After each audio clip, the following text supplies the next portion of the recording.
angiotac. Hay que recordar que la verdad es que el angiotac ya no es como tal solo el angiotac, o sea, solo lo coronario y lo calcio. Como platicaba el doctor Ramiro la vez pasada, pues hay algunas cosas como la perfusión, motilidad segmentaria, que eso son cosas que sí ya se hacen en la mayoría de los angiotacs, pero hay otras cosas de funcionalidad que vienen en la avanzada del angiotac, como pudiera ser el FFR por angiotac y como pudiera ser los índices de atenuación grasa. Y aparte, algunos estudios que vamos a revisar ahorita rápidamente, que son para el uso del angiotac en la planeación prequirúrgica y preintervención de los pacientes, ¿no? Para ya ir, de hecho hay partes donde se dice que pues, prácticamente uno ya puede ir, ya debe saber qué tipo de aorta es, qué tipo de catéter va a usar, ya un poquito más sobre la idea dependiendo del angiotac.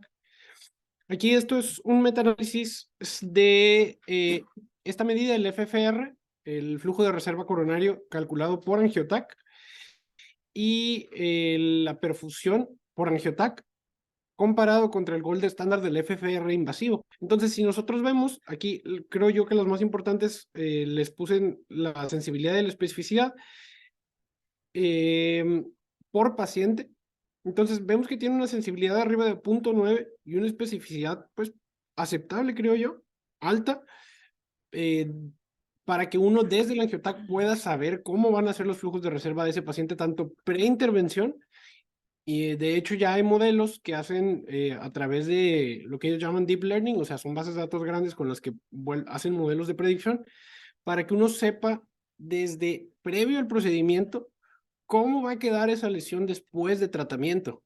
Entonces, desde antes uno ya sabe si una lesión tanto es candidata a tratarse y también qué tan bien tratada va a quedar, ¿no? Cómo va a quedar el flujo de reserva posterior, teniendo en cuenta que pues una lesión uno considera que está, bueno, una medida de éxito es que tenga un flujo de reserva adecuado después de la intervención. Entonces, con esto ya podemos calcular hasta cómo van a quedar las lesiones después de esto, ¿no? Aquí es importante recordar que el flujo de reserva no se hace en todas las tomografías. De hecho, aquí en la ciudad ya hay, pero lo que se hace es que todo esto del flujo de reserva se hace con cálculos de dinámica de fluidos. Es un modelo, pues, propiedad de una compañía. Entonces, por ejemplo, aquí me parece que hay un hospital en la ciudad, no me acuerdo si es en el de Grupo Centro Muguerza o es de Grupo Ángeles, pero aquí en la ciudad, por ejemplo, ya podemos, nada más es que uno tiene que tener un angiotac con algunas características y uno lo manda ya y ellos hacen la lectura de los flujos de reserva, ¿no? Aquí, importante, por lo menos hasta ahorita todavía no hay evidencia de que hacer la estratificación de los pacientes con flujo de reserva disminuya la mortalidad o disminuye eventos importantes, pero lo que sí se ha demostrado, aquí les puse este estudio que me parece, es un estudio reciente, me pareció muy interesante, que es el Forecast estudio, es un estudio randomizado, en el cual se demostró que el uso de este tipo de medidas, ya no solo el angiotac, sino el angiotac con planeación, o sea, con flujos de reserva, disminuía la necesidad de cateterismos invasivos sin exponer al paciente a riesgos asociados a eventos, a mortalidad. Entonces, aunque todavía no es, digamos que el gold estándar, pues es una buena técnica, es una técnica que yo creo que va a avanzar más y pues nos puede servir. Aparte de eso, tenemos lo de las placas de alto riesgo. En la clase pasada platicábamos que las placas de alto riesgo, aunque sí son placas de alto riesgo, realmente es difícil entender qué va a hacer uno con eso porque todos los pacientes pueden tener varias placas de alto riesgo al mismo tiempo. Entonces, viene esta otra medida que son los índices de atenuación grasa, eh, eh, que lo que tratan de hacer es medir la inflamación en el vaso. Entonces, un vaso que tenga inflamación, por ejemplo, un paciente, eso pues, nosotros lo sabemos, la proteína se reactiva, por ejemplo, un paciente que tenga inflamación es más probable, de hecho hay estudios que dicen que cuando los pacientes se inflaman varios días o semanas antes de tener un infarto, entonces esto viene como una medida que clasifica mejor a los pacientes. Aquí vemos de este estudio que me pareció interesante, ustedes pueden ver cómo más que tener placas de alto riesgo, tener un vaso inflamado, o sea, tener este índice, que es un índice de atenuación grasa, ubicaba mejor a los pacientes y el paciente que peor o que mayor riesgo tenía era el que parte de las placas tenía esta inflamación vascular, o sea, los índices de atenuación grasa. y de hecho ya llegan hasta como a proponer una manera de integrarlo en el abordaje de los pacientes, aunque insisto en que esto son cosas de avanzada. La verdad es que esto todavía no viene en las guías, no está muy claro, pero son maneras como que nosotros podemos ir adaptando estas tecnologías y pues irles dando un uso, ¿no? Tal vez en unos años más esto tenga un poco más de peso y esté un poquito más difundido. Ahora, de la parte que platicábamos, aquí les presento estos artículos. Vamos a ver uno de abordaje quirúrgico. Este es el Syntax 3. Este artículo prácticamente, pues todos conocemos el Syntax, pero esta publicación en específico está correcta, o bueno, está directamente abocada a valorar cómo hubiera cambiado la planeación de los procedimientos con base al angiotac con flujo de reserva. O sea, logrando desde el principio saber qué arterias tienen obstrucciones importantes y aparte qué arterias tienen isquemia por flujos de reserva. Esto es importante porque, de hecho, esto también se afecta un poco el estudio isquemia, porque cuando uno toma los criterios de revascularización, ustedes pueden ver en su elemento del isquemia, de hecho son diferentes. O sea, un vaso que uno considera candidato a tratamiento por angiografía, usualmente son vasos más enfermos que los que se toman para revascularización quirúrgica, y la definición de éxito es diferente. La de revascularización quirúrgica es mucho más laxa que los criterios tan estrictos que se tienen para revascularizaciones percutáneas. Entonces, eso puede exponer a que cuando uno hace, y digo, todos lo hemos visto, cuando un paciente se comenta para cirugía, a veces es puro anatómico. Se ven las angiografías y, pues un puente aquí, un puente acá, un puente acá. Entonces, este estudio es interesante porque demuestra que el uso de los angiotacs con flujo de reserva previo a la cirugía, a estos pacientes que en este estudio más bien iban como en paralelo, no eran los pacientes que los estaban operando en base al angiotac, pero se demostró que si a los cirujanos se les ofrecía la información de esto, hasta en un quinto de los casos había cambios de planeación en qué iban a hacer. Y esto sobre todo porque pues se ubicaban lesiones que tal vez no eran tan severas y pues no tenían esquema, ¿no?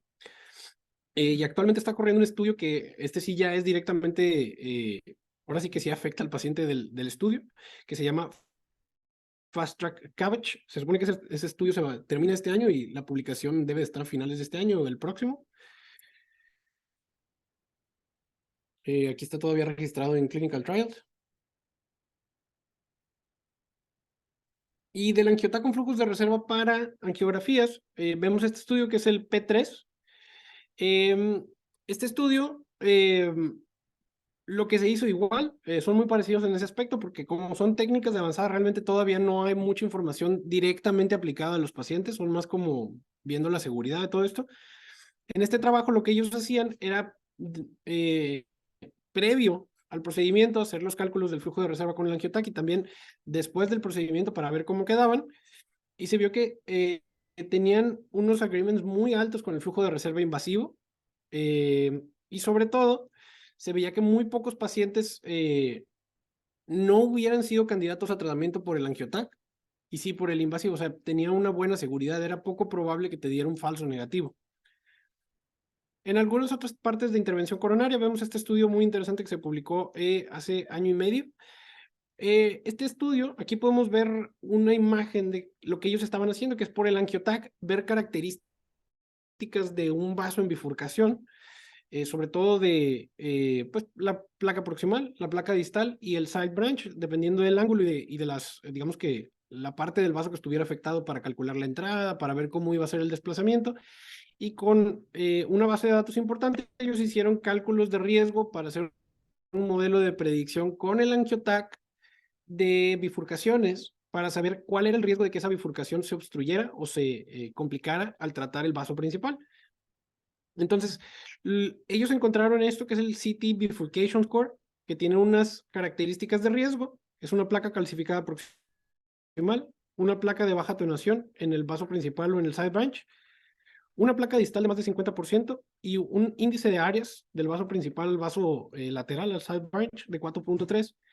y el hecho de que un paciente tuviera un punto o más tenía una sensibilidad muy alta para saber que al tratar esa bifurcación se iba a afectar el vaso lateral.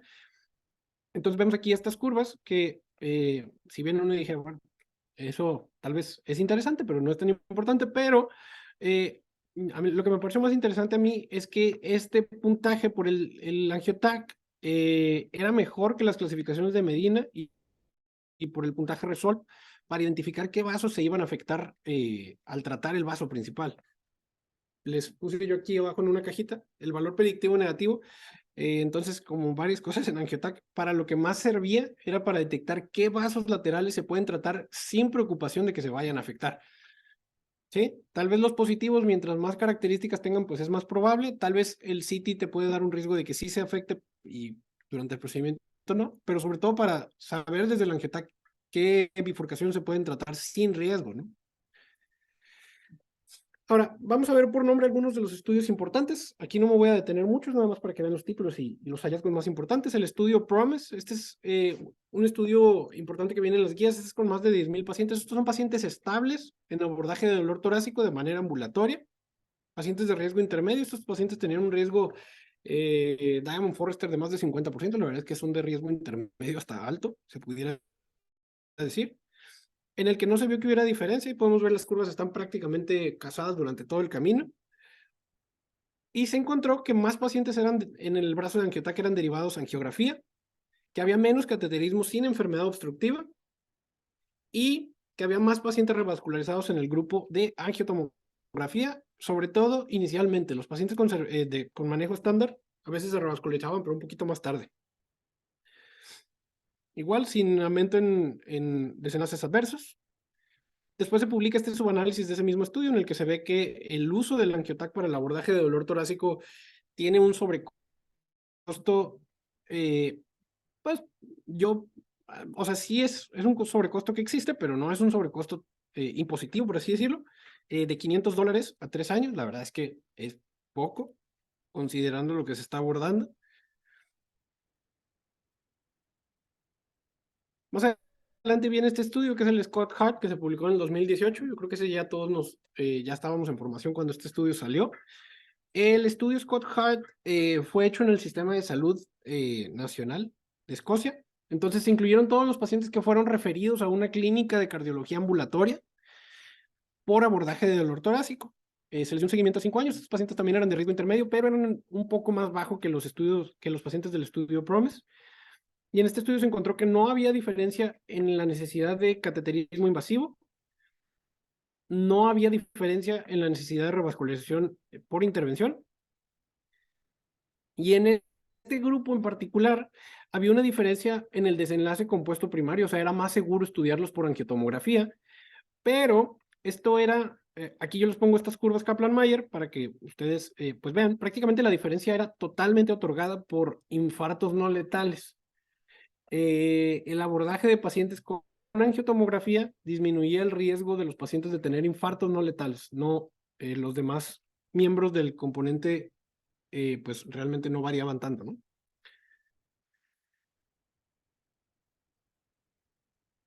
Un poco más recientemente vemos este estudio de hecho lo presentaron como un late breaking trial en el 2022, me parece que en el ACC, no me acuerdo si fue en el europeo. Este fue el Discharge Trial. La verdad es que este estudio a mí me pareció interesante porque no me gustó. Es un estudio en el que ellos incluyeron 3,667 pacientes.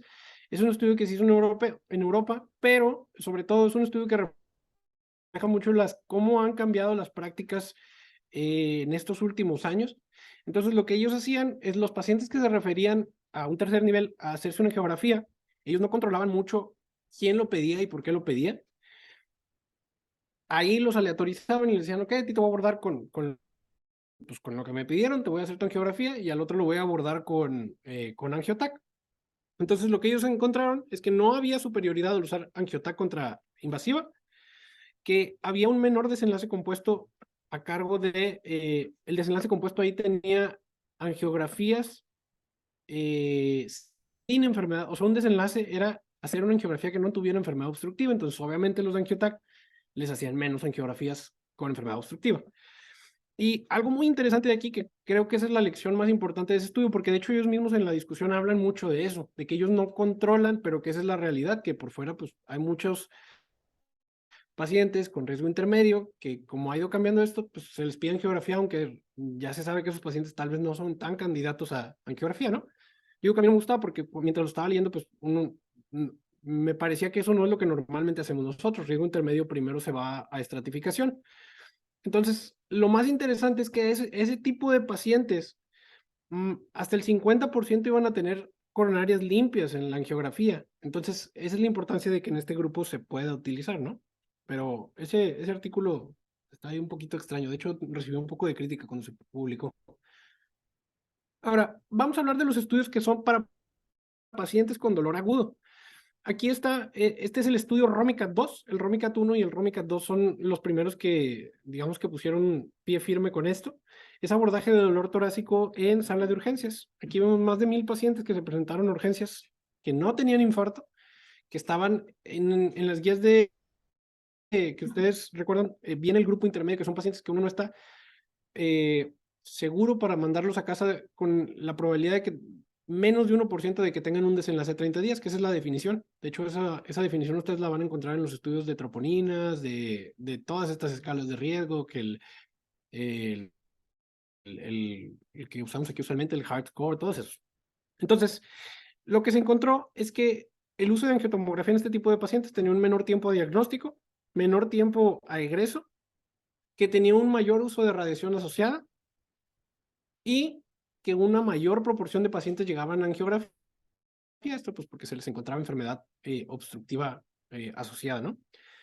Eh, Menor cantidad de pacientes eran ingresados a observación, porque los podían ingresar directamente desde urgencias sin tenerlos que internar para hacerles los estudios, y sin eventos adversos serios asociados al seguimiento de estos pacientes. Después se publica este que es el estudio Beacon del 2016. Aquí en este estudio, sobre todo me pareció interesante porque ellos en su definición de que un paciente no tuviera infarto todavía, eran pacientes que fueran riesgo intermedio y que tuvieran hasta 3 veces el valor de troponina, que a veces uno es muy quirúrgico con el límite alto es 33, pues 34 ya se infartó, ¿no? Pues aquí ellos lo que hicieron fue expandir un poco hasta 3 veces el límite superior para que los pacientes fueran candidatos a pasar a la angiotac.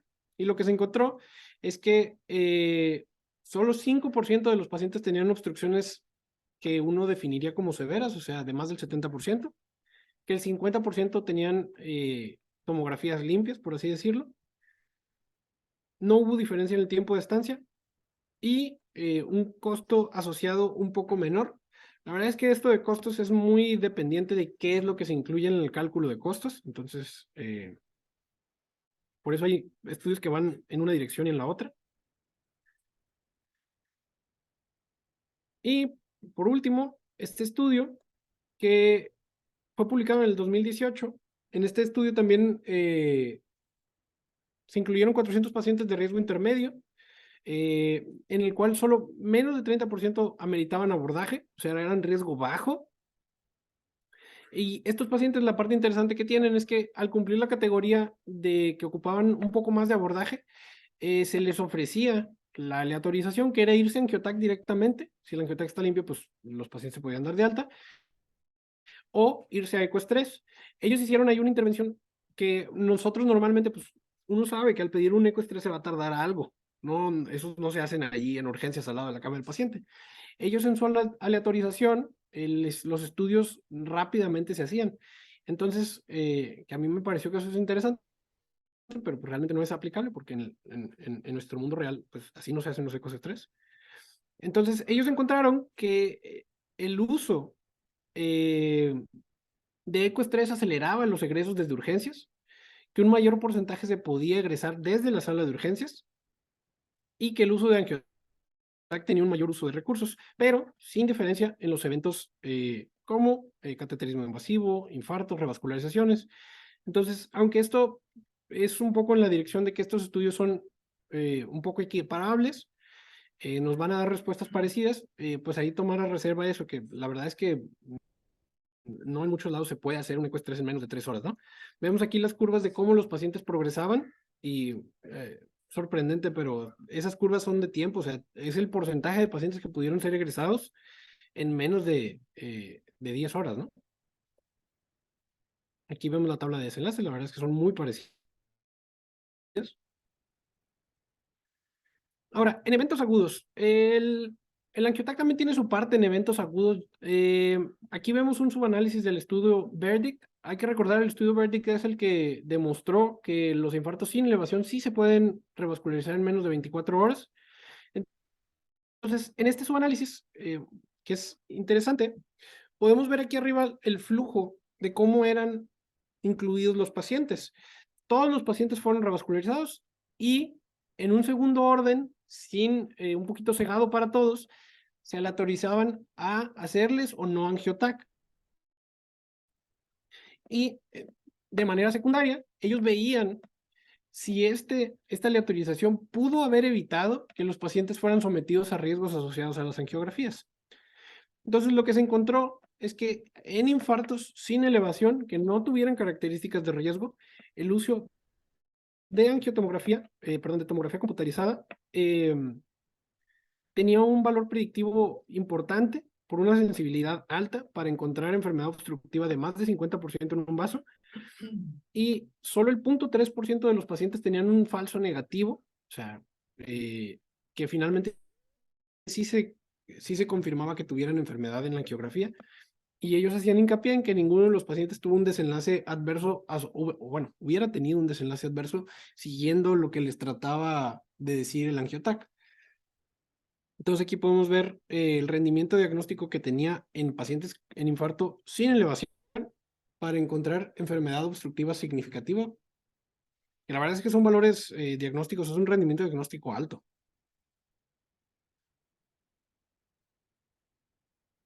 Entonces, la angiotomografía coronaria computarizada, pues ahorita en las guías ya viene como indicación de primera línea. Es un estudio 1A, de hecho tiene mejor recomendación que los estudios de funcionalidad, ECO, SPECT. De preferencia se va a utilizar en riesgo intermedio, sobre todo en la parte baja del riesgo intermedio, como decíamos. Literalmente en la guía dice riesgo intermedio alto, así se llama la categoría, eh, pero es en la parte baja de ese intermedio alto, por así decirlo. Estos estudios, de hecho, esto ya viene en las guías, que se puede usar flujo de reserva coronario. Hay otras técnicas de avanzada que pues ahí van dando sus pasitos. Entonces puede que más adelante nos lleguen a los reportes a nosotros y aparte ya se adapten a las guías.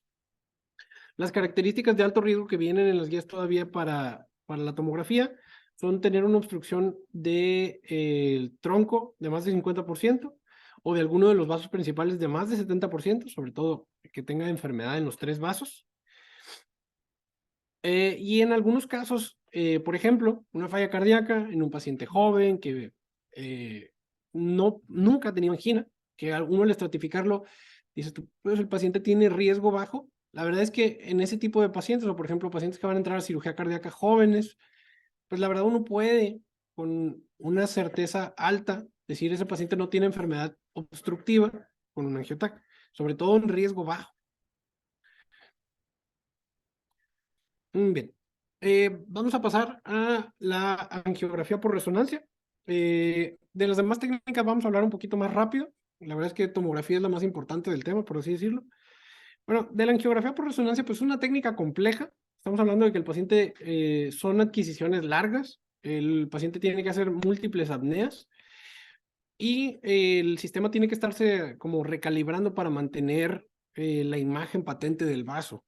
Entonces, aunque se ha visto que es una buena técnica para visualizar las arterias, la verdad es que es una técnica difícil y que no ha permeado tanto. Ahorita mucha de la investigación que hay, pues es solo como proyectos así un poco pioneros. Hay información también para algunas anomalías coronarias, como orígenes anómalos o trayectos anómalos, pero la verdad es que en el grueso del abordaje de enfermedad obstructiva, enfermedad anatómica, pues no tiene mucho papel.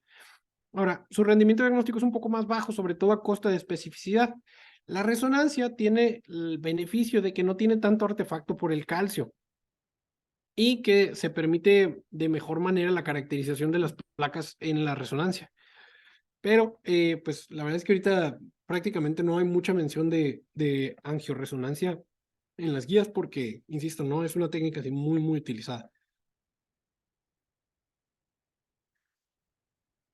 La resonancia cardíaca, pues es una imagen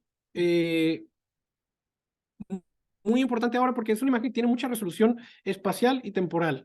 Entonces, aunque son imágenes prolongadas, cada vez van siendo un poco más rápido, sobre todo con los resonadores de más potencia, de 2 o de 3 teslas.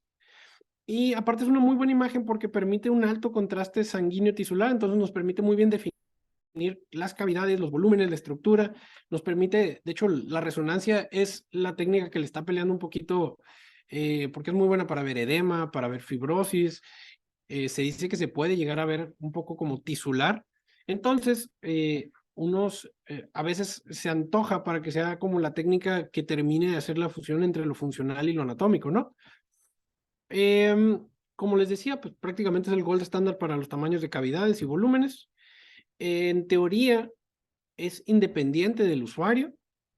Yo aquí les digo en teoría, porque pues, como todos sabemos, por ejemplo, aquí en nuestra ciudad, aunque es independiente de usuario, hay muy pocos lectores capacitados, entonces la verdad es que, o sea, la mayoría de las resonancias cardíacas terminan leyéndose con un grupo de a lo mejor 10 o 15 expertos de resonancias. Entonces, la verdad es que no parece ser tan independiente de usuario, ¿no? Em, Ahora, la resonancia va a permitir mucho lectura de isquemia y de viabilidad en los defectos, de acuerdo a cómo sean los, vamos a ver ahorita una imagen. Aquí estamos viendo pues un eje corto reconstruido de miocardio, la verdad es que es un miocardio sano. Normalmente lo que se va a ver es cómo pasa el contraste y cómo se lava. Entonces, así es como normalmente se debe de ver. Aquí uno debe de tener cuidado en qué imagen es la que estás viendo para saber si se debe de ver hiperintenso o hipointenso.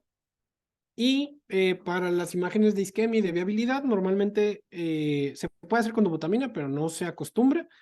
Más bien, la parte de estrés en estos estudios se suele hacer con vasodilatadores como dipiridamol o adenosina.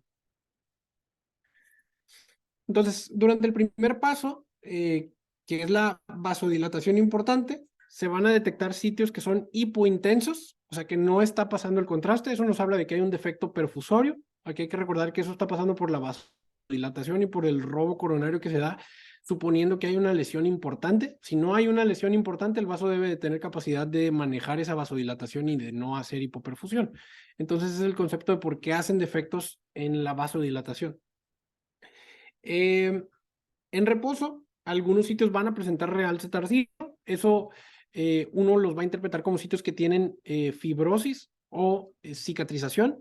Aquí hay que recordar que la definición de viabilidad va a depender de cuál sea el grosor de esa cicatriz y que las cicatrices por isquemia usualmente pues son transmurales, o sea, empiezan del endocardio hacia afuera y dependiendo de qué tan arriba llegue el LG, o sea, el realce tardío, es si uno decide si son viables o si es un infarto transmural. Normalmente, cicatrices de más de 50% no se consideran, o bueno, lesiones con realce tardío de más de 50% ya no se consideran viables y se considera que son infartos transmurales. Aquí les presento unas imágenes de cómo se ve ese realce tardío, un poco para ver algunas diferencias.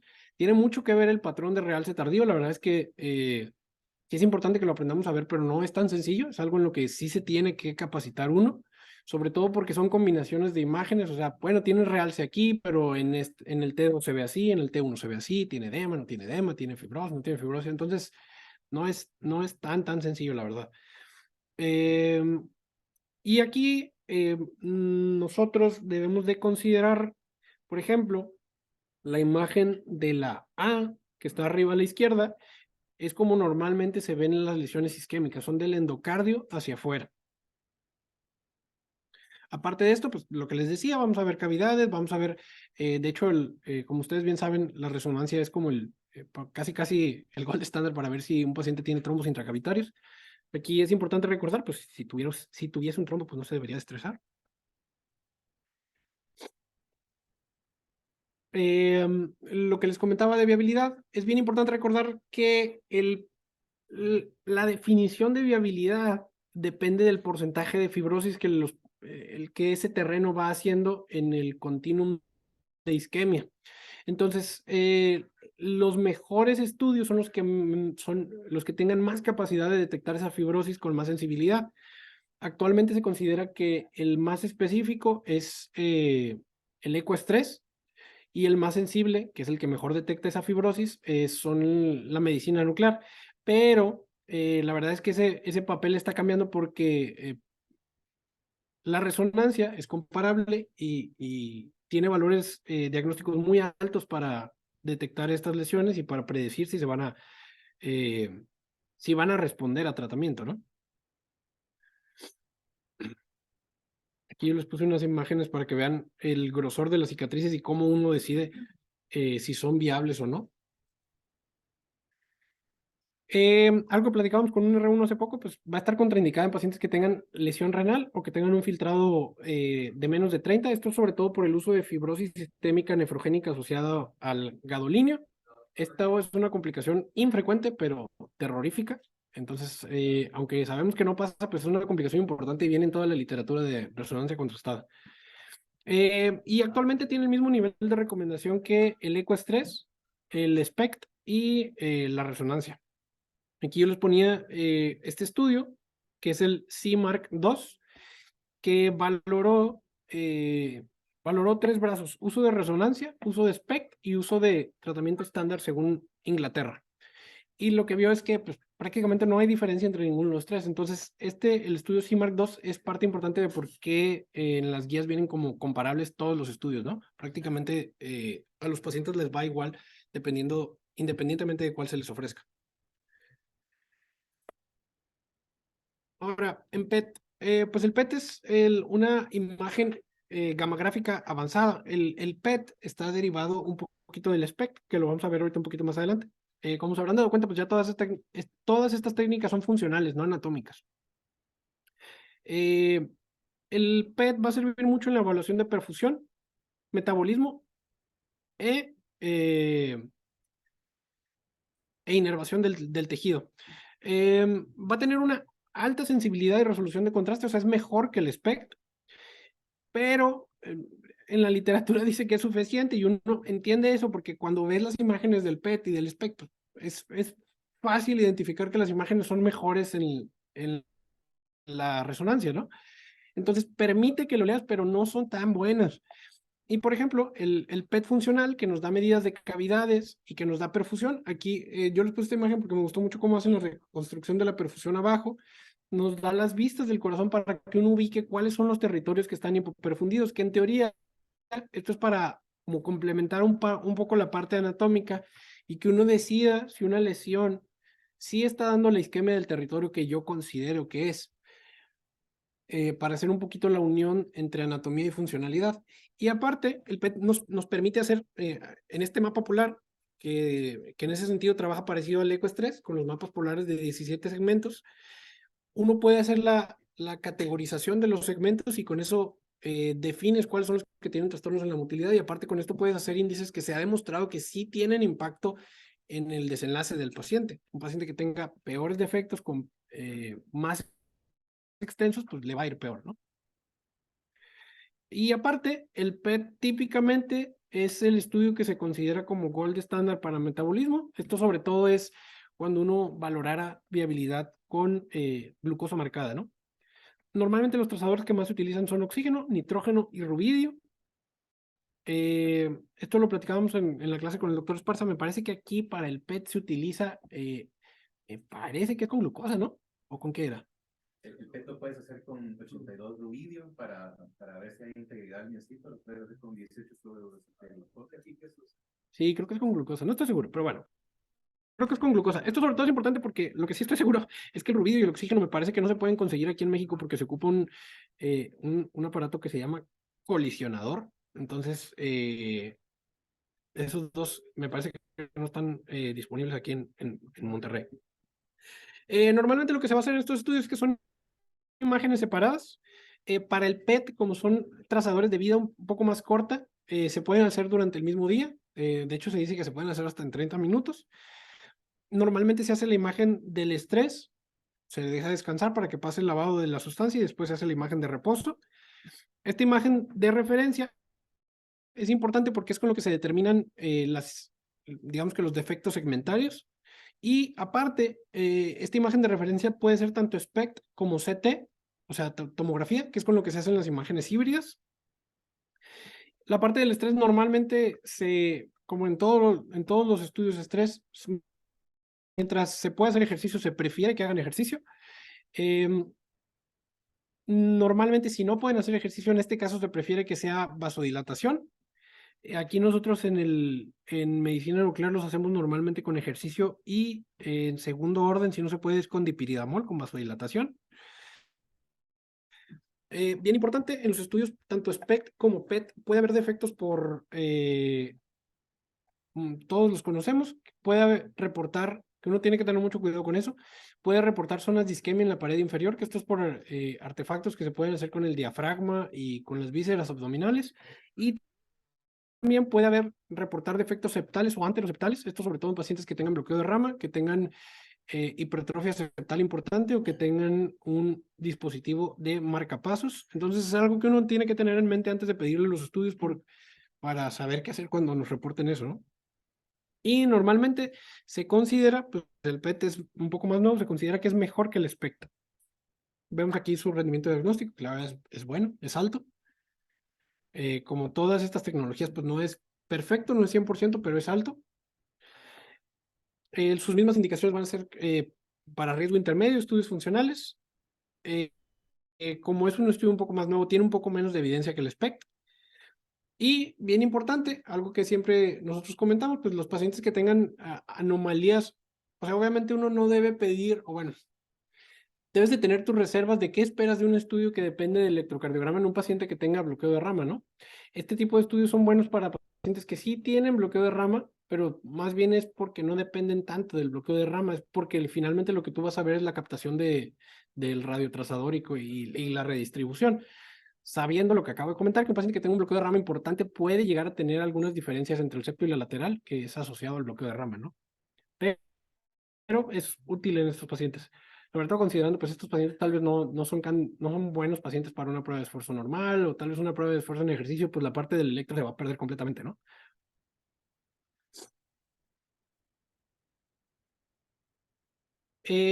Bueno, el SPEC la verdad es que es muy difundido desde 1980. La verdad es que muchos artículos, de hecho, cuando uno habla de toda esta parte de metabolismo de isquemia, de cómo se da la cicatrización, qué pasa después de la revascularización. Cuando uno revisa, lo que ellos utilizaban era el SPECT y de hecho por eso es una tecnología importante porque ha permitido mucho entendimiento de qué es lo que pasa después de un evento isquémico.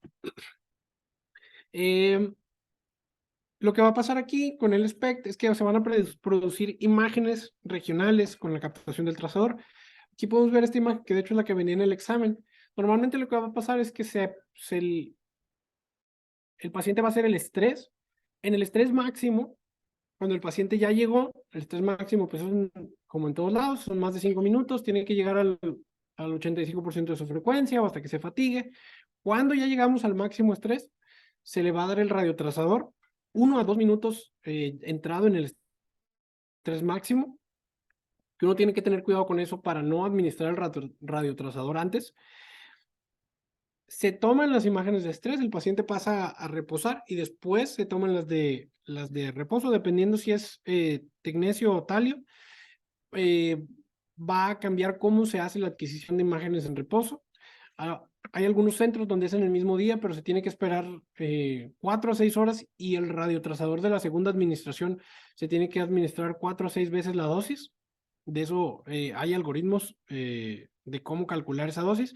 O hay algunos que se lavan un poco más rápido, como el tecnesio, que pues uno hace las imágenes de estrés y te esperas y al otro día le vuelves a administrar la misma dosis y así se toman.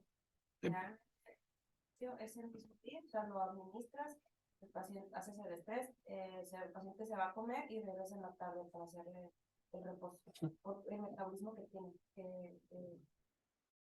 es hepático, entonces sí tienes que eliminarlo mediante comida. Entonces es importante que coman después de que la administren. Y el cardio sí tiene un protocolo de 2 a 3 días. Okay. Es importante decir cuál te sirve para isquemia y cuál te sirve para debilidad, porque si vas a pedir un mensaje pensando en cuál de los dos, tienes que cambiar la educación, no si lo vas a mencionar. Sí, te voy a llegar a eso. bien importante, bueno, eso que decía Karina es muy importante, la verdad. Aquí les puse las dosis que se utilizan normalmente para la parte de estrés con vasodilatadores. La verdad es que son las mismas dosis para todo y de hecho para todas las fases de estrés. Es importante conocerlos porque a veces la primera vez que a mí me tocó no traía así como muy fresco la dosis de dipiridamol. Entonces, la prueba de esfuerzo completa con ejercicio vasodilatador, normalmente lo que se hace es que se les da la dosis que vienen siendo casi 2/3. Uno espera unos minutos, la dosis se administra lentamente, el dipiridamol, se puede administrar con bomba de infusión. Si el paciente no llega a la frecuencia máxima, se le administra otra dosis extra, que es 1/3, que es con lo que completas esa dosis, por así decirlo. Y con eso debe de llegar, y si no, se tiene que valorar qué se puede hacer. Aquí sale a relucir que todos estos estudios de isquemia dependen de que el paciente llegue a la frecuencia que se le solicita, o sea, una frecuencia alta que genere isquemia. Si el paciente no llega a esa frecuencia, el estudio se reporta como, pues como frecuencia submáxima y que no se puede interpretar. Más bien nos dice que el paciente no hace isquemia a esa frecuencia, pero no ha terminado de asegurar que a un esfuerzo máximo no hace isquemia. Entonces, es muy importante considerar esto cuando uno está pidiendo los estudios. A veces si yo le pido un estudio en banda a un paciente que no lo va a ocupar, pues uno debe de saber que probablemente te van a reportar un estudio incompleto, ¿no? Entonces, normalmente va a haber captación disminuida en los sitios de isquemia. Ahí se va a ver los defectos fijos, que se considera que son necrosis, los defectos reversibles, que se considera que son zonas de isquemia, o sea, los defectos que en esfuerzo no captan y en reposo se recuperan un poco. Los estudios con talio normalmente son de una administración, los tecnesios son de doble inyección. Y la redistribución al otro día, normalmente lo que se hace es que al paciente, si el paciente ya tiene estos defectos fijos, que uno leerá como necrosis, en caso de que lo soliciten o de que uno solicite, vamos a ver la viabilidad, lo que se hace es lo que comentaba Karina. Normalmente el paciente tiene que volver al otro, a 1 o 2 días y se les administra una dosis extra, sobre todo para ver después de la isquemia, después de no recuperar, con el tiempo, si hubo una redistribución tardía de ese radiotrazador, que es lo que nos va a dar la viabilidad. Solo se hace con el talio. Con el tecnesio no lo puedes hacer. No se permite. Okay. Lo otro, no sé, bueno, hay artefactos que pueden indicar como si tuviera isquemia. Son artefactos, por ejemplo, de rama izquierda se puede tirar Izquierda, en parte septal, las mamas mamarias o mamas pues grandes, vaya, okay. en la parte inferior te puede también dar efectos cuando en realidad no es. Entonces tienes que tomar en cuenta las características del paciente. Algunos datos de riesgo importantes para el SPECT. De hecho, eso es una pregunta importante. Cuando uno ve un espectro, una gamografía que se dé captación pulmonar, es un dato de alto riesgo. Que hay una dilatación del ventrículo izquierdo, eso lo vemos en las reconstrucciones de los mapas polares. Aquí por abajo ustedes pueden ver la donita. Ustedes pueden ver cómo en el estrés es más grande que en el reposo. Aparte de ese estudio, claramente se ve que algo está pasando porque se ven muy diferentes las tomas de estrés y de esfuerzo. Entonces, eso es un dato de alto riesgo, la dilatación del ventrículo izquierdo. Hay que recordar que en el ecoestrés eso también nosotros lo vemos. Podemos ver una caída de la febriodilatación del ventrículo por volúmenes.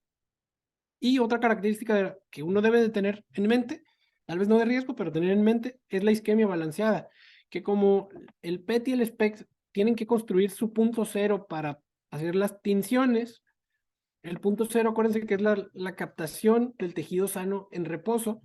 Entonces, si hay, normalmente es el tejido que más capte, esa es la referencia, más o menos. Si todo el territorio está isquémico, igual de isquémico, lo que va a dar son imágenes de isquemia balanceada, que se llaman. O sea, son imágenes que se ven perfectas, tanto en reposo como en esfuerzo. Perfectas, brilla todo. Y es un paciente que este paciente sí tenía riesgo.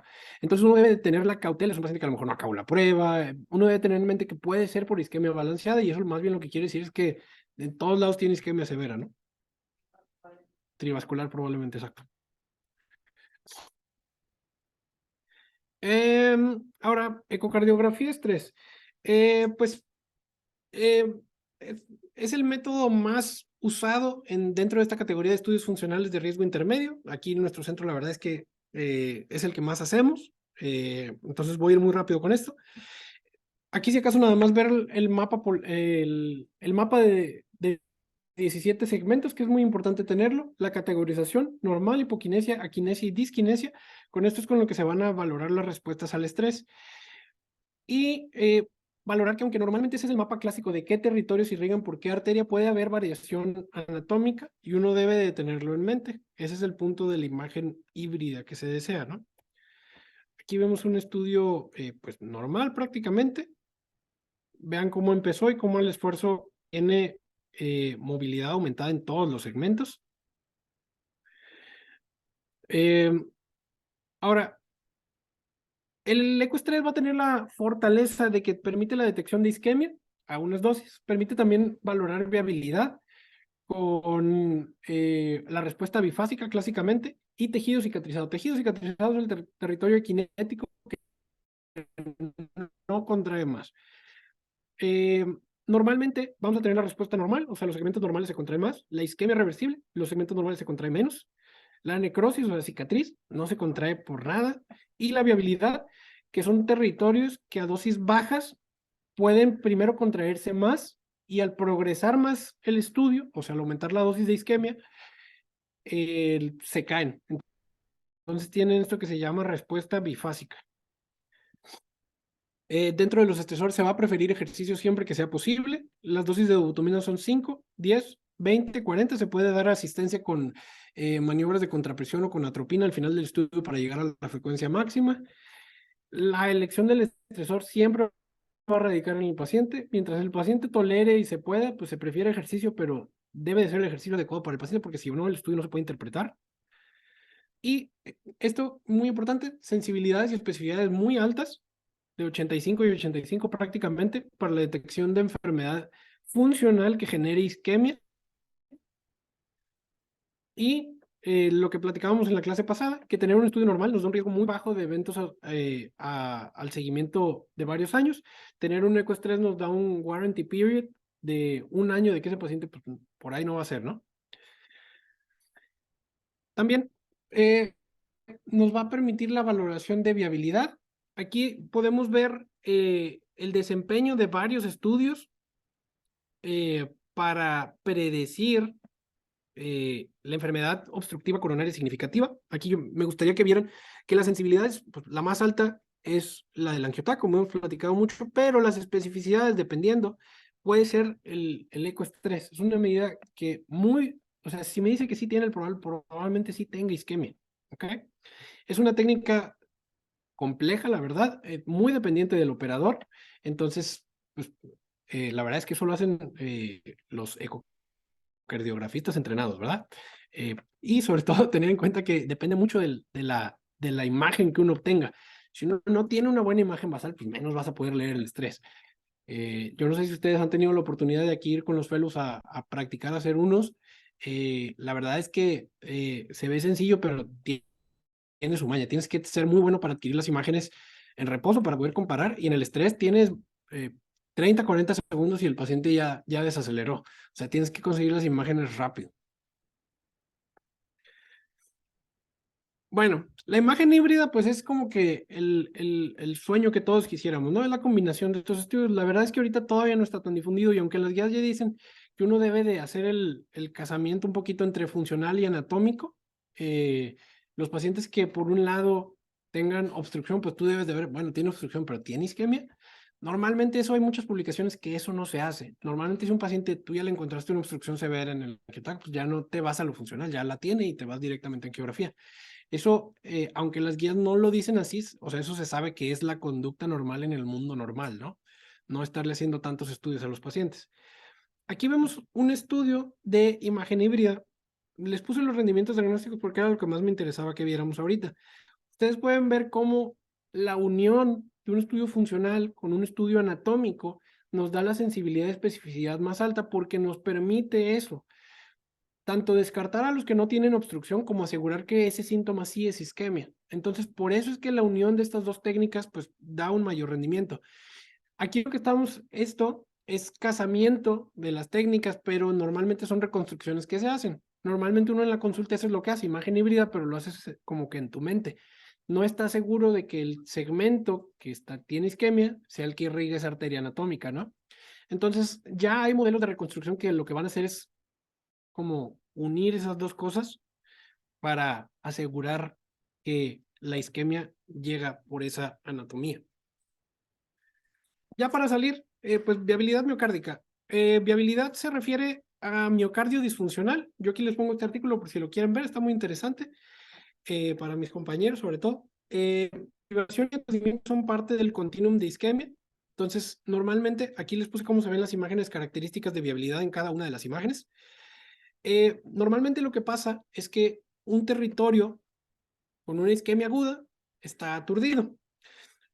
A múltiples eventos de esta isquemia, ese aturdimiento lo que va haciendo es que poco a poco va haciendo cambios metabólicos dependientes del manejo del calcio y de las mitocondrias, y eso lo que va haciendo es depósito de fibrina. Entonces, cada vez se va a ir fibrosando más el tejido y esa hibernación va progresando hasta que hay un momento en el que ese terreno pues, ya está cicatrizado, ¿no? Entonces, lo que decíamos es que a mayor fibrosis es menos posible que ese terreno recupere al revascularizarse. Y por eso las mejores técnicas para viabilidad son las que mejor puedan encontrar esa fibrosis. El ecoestrés es el que tiene mejor especificidad para detectarla, pero no es el más sensible para la fibrosis. Y ese es el problema del ecoestrés. Los que tienen mayor sensibilidad son tanto la gamografía, el SPECT, y ahora la resonancia que viene a la alza, ¿no? Entonces, sí hay evidencia de que la revascularización de viabilidad mejora el pronóstico de los pacientes. Pero últimamente aquí les puse los rendimientos de las diferentes técnicas para detectar viabilidad. Esto es bien importante porque, por ejemplo, todo paciente que nosotros vemos que tiene unos defectos aquinéticos fijos, pues uno tiene que saber, bueno, qué son esas aquinesias y qué va a pasar si las trato. No tiene mucho, eso también está muy bien descrito, que no hay ningún beneficio de revascularizar cicatriz, no hay ningún beneficio de revascularizar tejido que no es viable.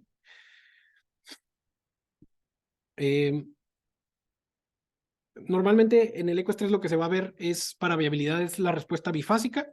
En el PECT y el SPECT, como decíamos, va a ser la redistribución tardía del radiotrazador. Y en resonancia lo que se va a ver es que el segmento no esté cicatrizado, o sea, no esté adelgazado, tenga un grosor conservado y no tenga realce tardío de más de la mitad o sea, no sea transmural el evento.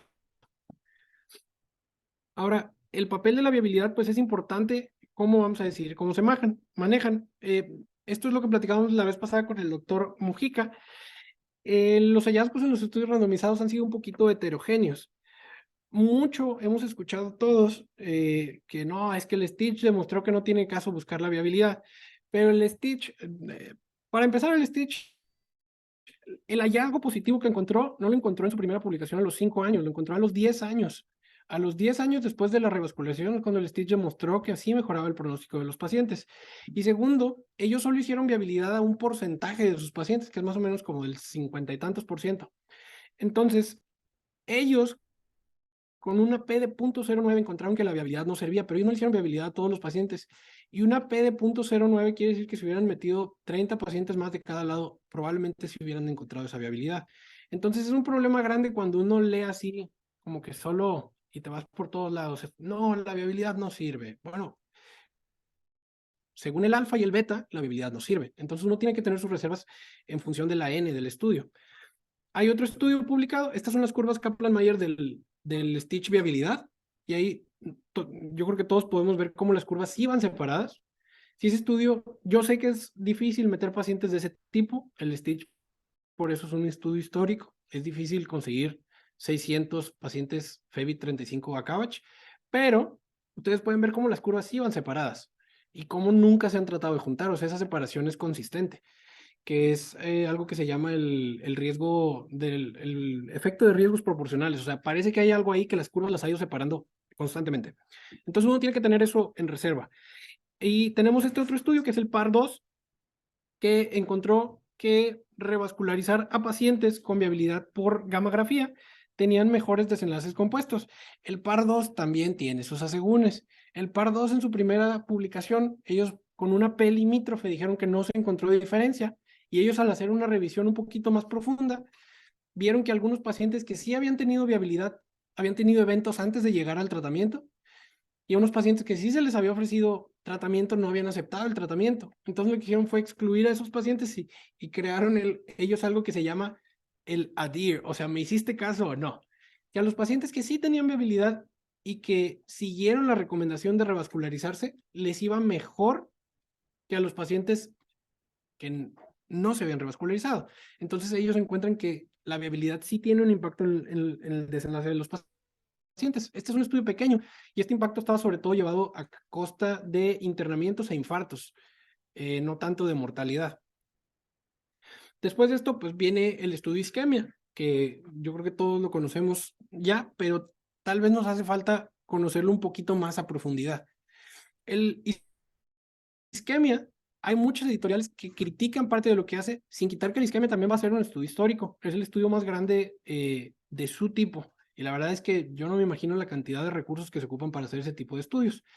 Pero el isquemia tiene ahí el bemol de que como el isquemia tenía unos criterios de inclusión muy estrictos, que de hecho ellos, una protección que tenían es que de entrada los pacientes que tenían una angiopatía con enfermedad significativa, o sea, con obstrucción del tronco de más de 50% de sus pacientes no eran candidatos al Stitch, los excluían. Y aparte, que el médico tratante conocía los estudios con los que iba a proponer al paciente para el isquemia. Entonces, hay información de que muchos pacientes de riesgo que se considera alto, la verdad es que el médico los escondía del isquemia, no los quería mandar a que los randomizaran, porque pues él decía, no, yo sí quiero que randomice, que revascularicen a mi paciente. Entonces ellos tenían un problema de reclutamiento de paciente y tuvieron que cambiar su N en 2 ocasiones y cambiar el desenlace agregando 2 objetivos más para como aumentar el efecto, por así decirlo. Y otra cosa, que ellos excluyen pacientes de FEBIS bajas, que se sabe que sí se benefician por quirúrgico, según el Stitch, el CAS y todo eso. Entonces, saliendo de sus criterios de exclusión tan firmes, está este estudio que es de Polonia del 21, me parece, en el que ellos dijeron, bueno, voy a tomar toda mi práctica, que ya tengo sus desenlaces, ya sé cómo les va, y voy a tratar de randomizarlos a la isquemia. Y entonces ellos lo que encontraron es que más del 60% de sus pacientes no eran candidatos para el estudio isquemia por uno de varias razones, sobre todo porque los pacientes de la isquemia tenían una angina clase 1, o algunos ni siquiera tenían tanta, o sea, hay un porcentaje de pacientes que decía que no tenían angina. Entonces uno queda con, bueno, entonces, ¿por qué andaban buscándole revascularizarlos, no? Entonces, ellos encontraron que hasta el 60% de sus pacientes no eran candidatos al estudio isquemia y que a los pacientes que sí eran o no eran candidatos tenían desenlaces completamente diferentes. Aquí esas dos curvas son los pacientes que ellos hubieran tenido que excluir de la isquemia por algún factor de riesgo que la isquemia tenía. Vemos cómo tenían un desenlace mucho peor que los pacientes de la isquemia.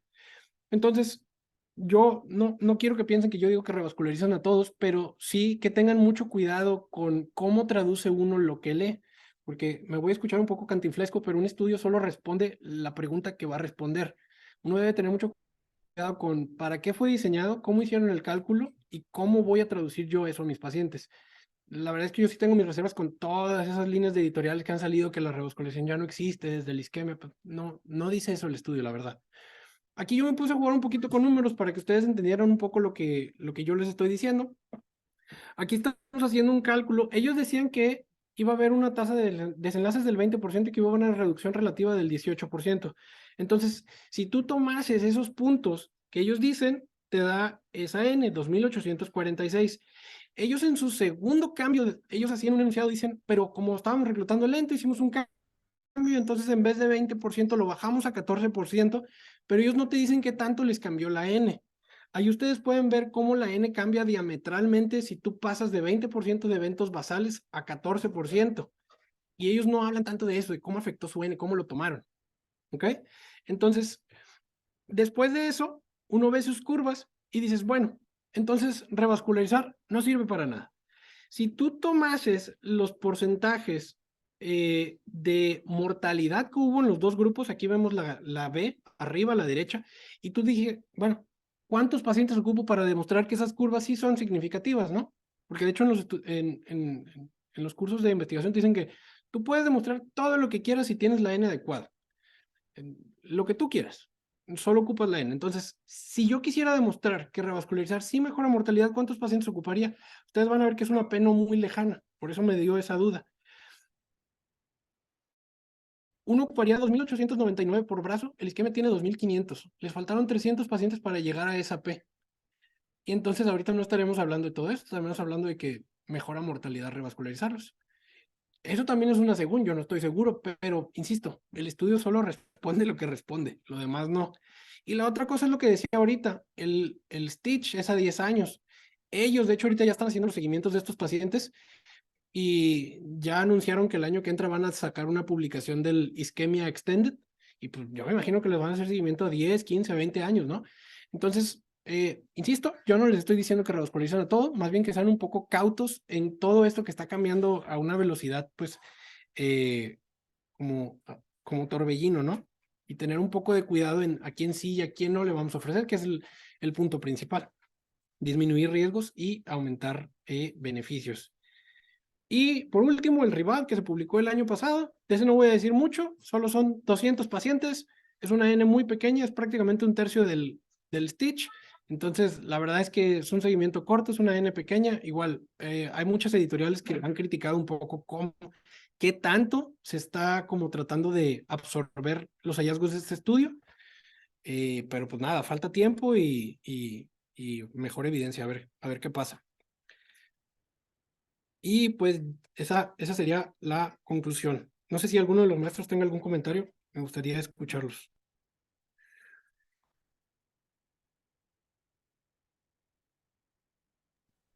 Hola, Ray. Bueno, no sé si Espino tenga ahorita algún comentario.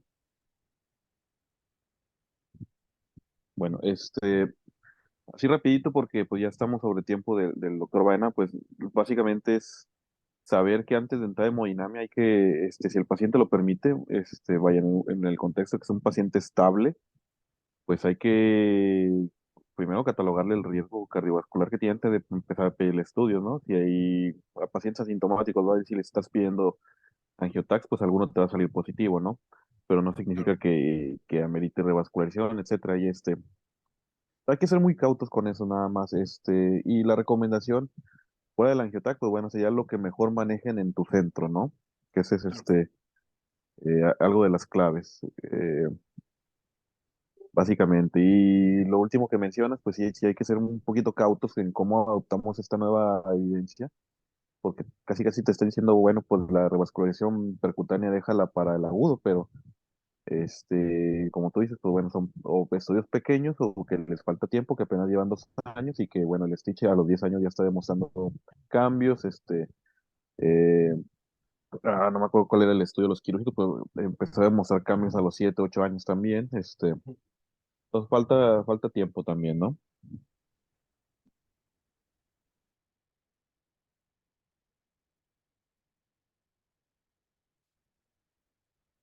De acuerdo.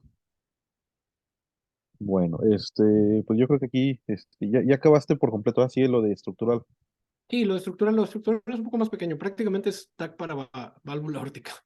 Bueno, Suspensión de los demás, pero es TAC para válvula órtica. sí, básicamente, lo demás se seguía con eco. Bueno, una disculpa al doctor